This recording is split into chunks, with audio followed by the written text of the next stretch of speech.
Let me apologize profusely for straying into an area you may believe to be more personal than business-related. But remember, you did imply by your refusal to stop that I should go on, and were not very specific about where in the story I might begin. After all, it was a long time ago, before my first million, my first wife, and my first out-of-body experience. Regardless, I'm sure that you can infer that this was a rather poignant chapter in my life, but rest assured, my reasons for telling you this are well-intentioned. You see, most startup companies begin with what some in the industry label the entrepreneurial spirit, which might give a person a degree of motivation. But I'm certain that you can gather by what I have disclosed already that my incentive sprang from a decidedly deeper, more ancient wellspring, namely revenge. Therefore, you must know that I am no man to be trifled with. Call us immediately at 866-276-6399 and book your show with us today. Let's put an end to this childish game of brinksmanship between you and I. Honestly, I do have better things to do than recite the tribulations of my youth, and surely a $200 deposit. Yes, I suppose I did raise it, didn't I? Well, anyway, $200 is not too much for me to ask to secure your premium entertainment. So, well, no? Again? No? Huh. Very well. I am prepared to continue this tale and extend my patience a bit further. In fact, I shall make a present of it to you. But I suggest that you find your checkbook and a good pen so that you're ready when at last I do convince you. Now, where was I? Ah, yes. I never actually made it to the men's room that night. Instead, I walked outside and pissed on the witch's prize flower bed. The next days had me visiting other theaters to secure a new paycheck, where I quickly found that my previous employment would not be so easily replaced. After that, I wandered about for a time, sleeping in my car or on a spare couch I could find. I visited some friends and acquaintances, far overstaying my welcome before moving on to the next. But I was 27 years old then, and most of my friends had little time for a nomadic ne'er-do-well. I had already sold everything of value to eke out a temporary existence and had nothing left to pawn. The back of my car was like a homeless man's shopping cart, filled up with everything I owned in trash bags and milk crates. Eventually, I lost all remaining pride and was forced to stay with my mother, unshowered and unshaven. When I arrived, I walked up to the door, imagining a warm, loving return and a sympathetic audience to speak of my tribulations. But I knew that wouldn't happen. For years ago, my mother had remarried a man named Nelson, and but a month had passed since he collapsed suddenly in the living room and died there. Understandably, my mother's mood was quite similar to mustard gas, a noxious vapor always seeking the lowest point. I would have resumed sleeping in my car if I could, but the cold and lack of gas money compelled me to take my old shadow-haunted cell on the 3rd floor, where I had stayed once as a boy. I began the tedious process of carrying my belongings upstairs, past the comfortable and familiar floors and up into the attic. As I opened the door leading up to the topmost story, a cold blast of air greeted me. I turned on the aged light switch with a free finger, activating the single light bulb hanging from the ceiling. Walking up the narrow case, I noticed that many of the steps were still broken, voids between the boards my feet had remembered to shun since childhood.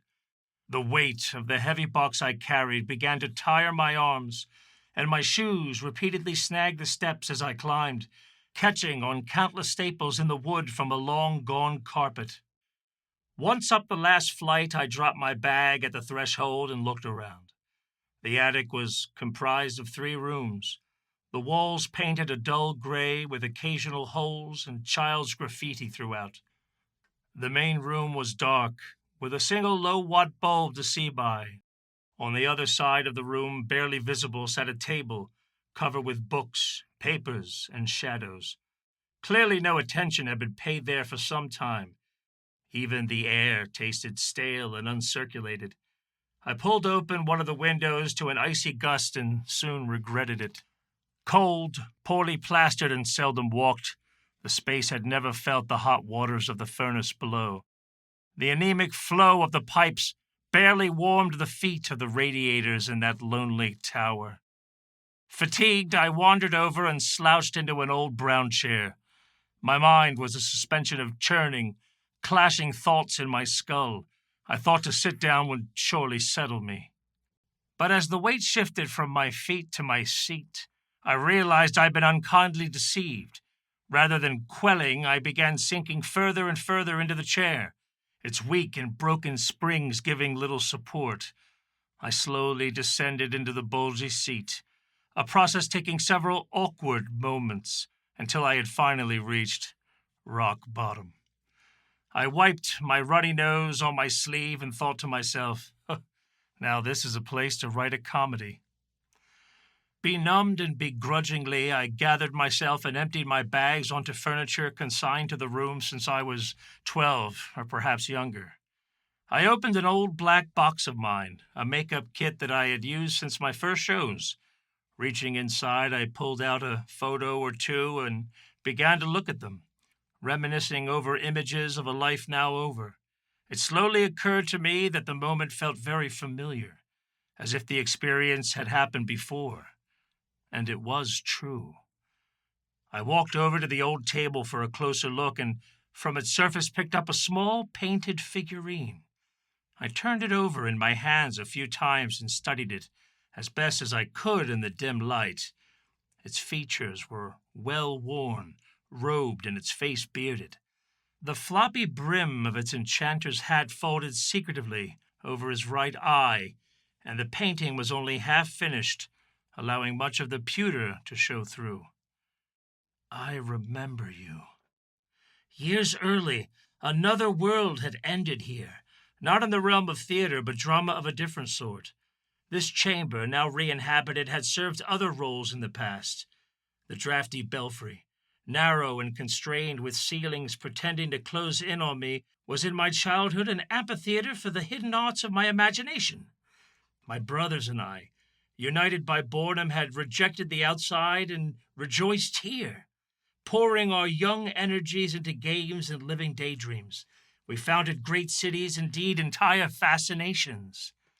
We acted out characters who quested deep beneath mountains, explored tunnels, and encountered horrors that walked the vasty deeps. We wove fathomless realms where mortals suffered under the intrigues of nefarious spellcasters. We role-played great adventures that had long since faded first to memory, and then into nowhere. Dared was I to wonder what had become of the worlds we had bred there. The hex-covered tables still stood dutifully. Dice, painted figures, pencils, all remained untouched, as if waiting patiently for our return, begging for that breath of life that had stirred them once before. The items were arranged so casually I scarcely believed I was even alone. I dropped the figurine on the floor as a sudden chill pebbled my skin. Intuitively, I looked again to the table. It stood like a petrified animal in the half-cloaked darkness. So solemn was the arrangement, it felt irreverent to but touch it. Was I really away for so long, I thought? My restless agitation was beginning to play tricks on me, so I aimed my attention toward the bed, where I could get some much-needed rest. After a few minutes under dusty blankets, I began to drift in and out of sleep. While awake, I gnawed on my losses and also what I'd seen, or thought I'd seen, in the crowd that New Year's Eve. When asleep, black, unsettling dreams tormented me. The phantasms in my mind persisted and then companioned themselves with other eerie feelings, as if being observed by an old acquaintance.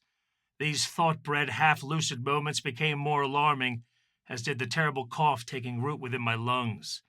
No depth of cover nor wool's layers could shut out the frigid bite of February. I do not remember half of the dreams I had that night, but I do recall the last, a darksome delusion that began thus. I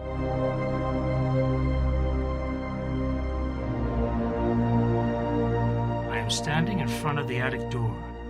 It is colored a flat, heavy purple with strange lines of carved faces etched into its panels. The gathering of carved onlookers is crowded together, cheek to cheek in the wood. They are all wide-eyed and smirking, as if expectant of an inside joke soon to come. Grabbing the old glass handle, I twist it, creaking the portal open into the lightless crown of the house. I stand there silently, staring into the dark for too many moments. I feel something is up there, something mysterious and intimidating. I can sense the sweat on my neck and the chilling awareness that some watchful, reigning mentality is lurking me upwards. I slowly creep into the darkness where the silence constantly reminds me that I intrude not into my own room, but something else's. Once in the loft, I notice that everything is in order except the windows. All three are boarded up like in old houses, and pale light pours through the spaces between the planks. I drift up to the windows and peek through the slats to see outside. This is where a bizarre and alien sight meets me. Instead of my normal view of tangled branches and crabapples, there is a dark, tempestuous sea thrashing in the night. The entire seascape is nearly colorless, like an old daguerreotype lit in only dark golds and brunettes. A stormy twilight sky barely illuminates the high waves and oddly brown waters writhing in the dense fog. The face of the sea is the color of polished wood, and as the waves rise and crest, they appear to crack like a cheap veneer. The white tips one would expect were instead a dingy yellow, the tint of splinters. A shiver begins on the back of my neck and runs down my spine like ice water. I suddenly feel ill, unwell, and my legs go wobbly. It's as if the room has become the aft cabin of a galleon, looking out upon the churning maelstrom. I hear the roar of the wind, strong gusts, whirling about outside, and feel the floor beneath me move, the deck pitching and rolling with each swell. The windows rattle, throwing dried caulking onto the floor. Instinctively, I grip the sill for stability, white paint chipping off under my nails. I yank off a board and lean my forehead against the cool glass. I close my eyes for a moment, my stomach uneasy. When I open them again, I notice what appears to be a small island protruding precariously from the choppy dark. The fog thins, and I behold the dangerous setting in greater detail. Indeed, it appears the isle is quite doomed. The rough waters trample its debris-covered shores, pulling chunks of earth and rock away with every wave. Atop the mountain island is a narrow, smoking crater, and next to that stands a keep. But it too seems helpless against the violence of this id-ridden squall. Its great stone walls, built to dissuade some mighty foe, fall under the accelerated assault of entropy. A strange hazel rain thunders down upon its brittle parapets, the runoff cascading through the crenellation like the tears of a lost child. The waves grow higher, striking the stones like a bone saw, chewing through the mortar joints, the venous bloodstream of the castle emptying into the sea. The wind hisses as it squeezes through the leaky window panes. The scene itself screams as if I'm a peeping Tom watching a murder through a keyhole. Still, my clairvoyant view flies closer, until I can at last peek over the circular walls of the keep to see a striking, hexagon-tiled floor within. I can make out people lying motionless amidst the fierceness of the torrent raging without, as if they're simply waiting for their fate, displaying a stillness resembling death. Then, as I ponder this, they start to move, as if awakened by my watching them. A powerful feeling comes over me. I suspect that the mere act of observation is somehow changing the story. I shouldn't be seeing this, I thought. The figures slowly animate and speak to one another. One man stands out among the rest, an old mage with a long gray beard. He raises a strange silvery staff and looks in my direction. He almost seems to discern me.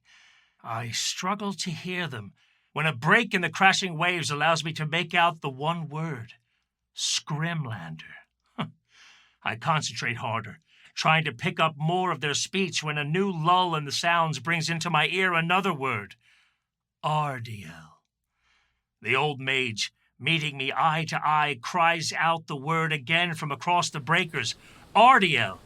Then, unexpectedly, he throws the hooked staff over the wall where it lodges into the muddy shore and rapidly succumbs to the sea, pulled under by the surf. Just then, a rogue wave strikes my window, breaking glass and boards alike, heaving water through the void. The spray hits my face, violating my sinuses with a warm, sharp, turpentine-like odor, gag reflexing me to shudder and cover my nose. I rub my face wildly. The water quickly fills the room, and a strong undercurrent tries to drag me out of the window. My eyes sting with toxin. I grab onto the broken glass, slicing my fingers.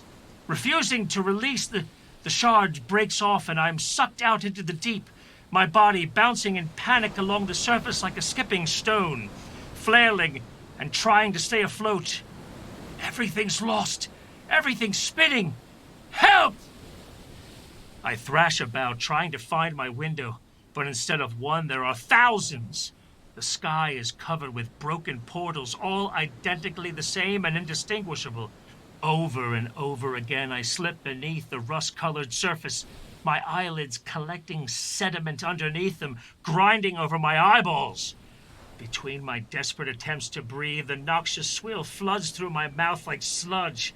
Instinctively, I chew, grinding my teeth together under the taste of steel shavings. The waves toss me up, down and over again, my stomach releasing its contents as I travel. Finally, I ride a wave up towards its crest and realize that I'm going to collide with the windows, smashing me into them. I close my eyes and brace myself for the moment I hit.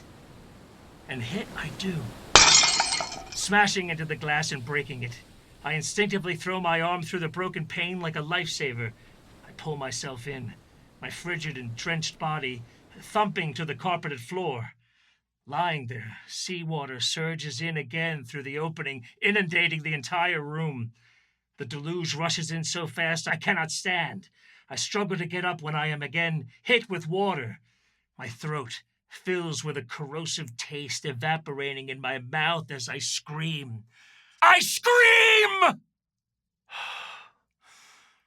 My lids lifted to intense silence, broken only by the squirrels which crawled about the stucco walls outside. I lay still, as an ever so slight peace came over me. At least none of that was real, I thought. I sat up on my bed, sweating, coughing white breath into the cold air above my sheets. The nightmare unsettled me. I could not deny it. What's more, there was something very orchestrated about the vision, as if my dreams had been usurped, stage-managed as a clever medium of communication. The question then was, whose whispers were seeping in through them? My door slammed suddenly, jolting me to my feet. Looking at the window, I could see it slightly open, letting a cold wind infringe. I scurried over and closed it, but when I returned to my bed, a sharp pain hit my bare foot. I reached down to discover that I had stepped on the figurine I had dropped earlier. I retrieved it and once again examined the bearded little wizard with his arms half-painted, outstretched and pleading. Was that the place for my childhood games, I thought?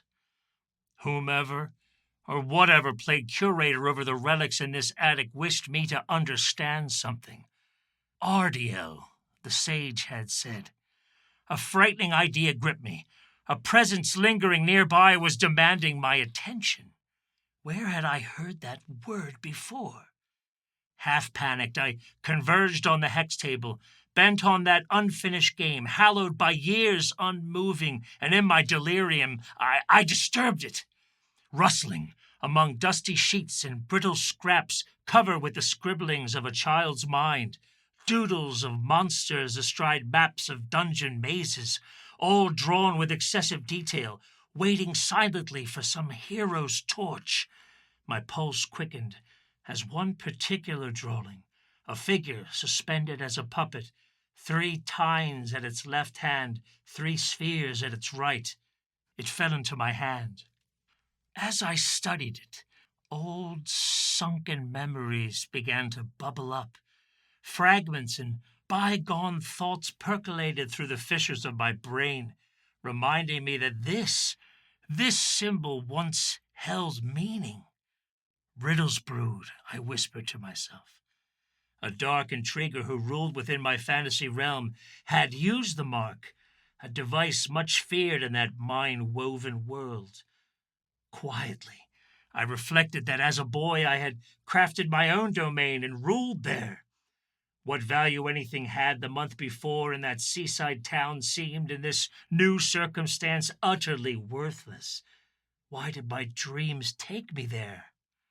Yet, just then, from that emptiness came an epiphany, a lofty idea inspired from my dismal surroundings. The rediscovery of those childhood things composed a memnotic cue. They had flung open a vault in my skull and bored naked a gold mine. Like a prospector, the dream and drawlings had brightened up dark areas on the map of my mind. Picks were swinging between my ears and had struck something. Dwarves of thought had worked against the walls, chiseling until at last I saw the sparkles of a new idea. I set the figurine down upon the table and looked at the clock. Your humble author had set a new goal, a new journey. Though I was bound to the trade by my father, I would build my own theater troupe to replace what my stepmother had shorn me of. What better revenge could there be than to become the witch's competitor? I would no longer audition for others, but would hire myself. Could there be a better place to root this new venture than the fertile soils of my own early imagination? That which was great in a fictional world might become so in this world. So I accepted the challenge. At 2:47 a.m., conceiving a business and naming it Riddlesbrood, after that inexpressible being my youth had devised, I took his symbol for good fortune, which is why to this very day it is our company logo. Almost immediately, my disturbed mood was replaced with a new vigor that restored my strength. The surreal present seemed to diminish, perchance pleased with my new course, yet the small figurine remained. I held it aloft one final time before returning to bed, when I noticed a detail that I had somehow missed before. The little wizard's face now bore a smile.